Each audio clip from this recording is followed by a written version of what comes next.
Hey, welcome to the All Hard Grit and Grind channel. Now, this is a load lock.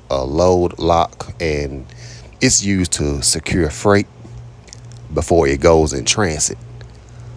But because loads like this will tip over,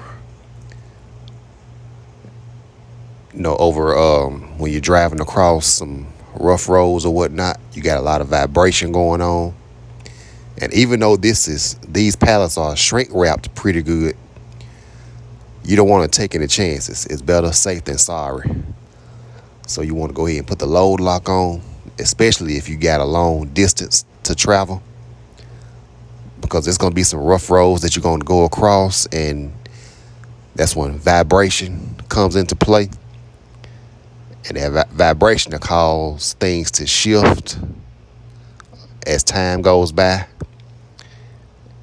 And the next thing you know, when you get to your receiver, you got product all over the floor, and you don't want that. You don't want that because that could have a negative impact on the person that's going to be unloading you, and it's going to be a negative impact on you because now you got to wait longer to get unloaded. And please don't let anything be damaged, because then the receiver can file the insurance claim. And if you work for a company, that claim could be against the company, and they're going to be looking at you crazy. Like, what you been doing? You out here driving crazy or what? And even if you drive for yourself, even if you're an owner operator, they'll file a claim against you, and that's going to be money out of your pocket. So to avoid all that, you want to go ahead and put load lock on as a preventative measure. All right, all right. Oh, and another thing, this is the time of year that a lot of this stuff is going to be moved, like truckloads of bottled water.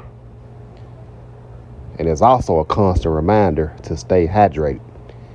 Got to make sure you're hydrated and drinking plenty of water out here, because it's finally starting to feel like summer. We've been getting a lot of rain, and temperatures are finally starting to get into the 90s. So you don't want to be out here if you're out here doing outdoor activities, or if you're working outdoors.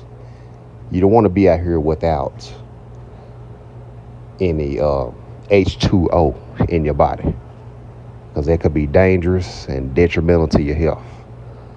So stay hydrated out there, and keep cool as much as possible. All right, all right. So as the day comes to a close, I'm about to do my post-trip inspection. And this is when I make sure there aren't any visible major defects going on with the equipment. And so I'm making my observations, as this is mandatory. We have to do the post-trip inspection visually, and make note of it electronically.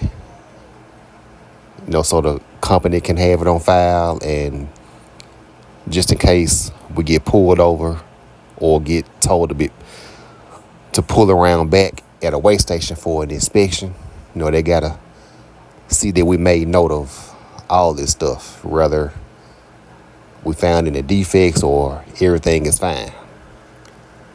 Gotta make note of everything. So right now I'm making some observations, and I'm noticing that the coolant reservoir is in a unusual spot than what I'm used to, because this is a fairly new truck, and I never seen a setup like this. With the coolant reservoir being at the back of the engine instead of the front, where the majority of the time it is. And I had to come all the way to the other side of the vehicle to find out where to add coolant at, if need be. And I see it right here. I see the top right there. So I'm like, okay, that's a pretty unique setup. Okay. So now I see where everything is on this truck, and Everything all good, and that's that on that. So thank you for watching. Make sure you hit the like button, and I'll holler at you later. Peace.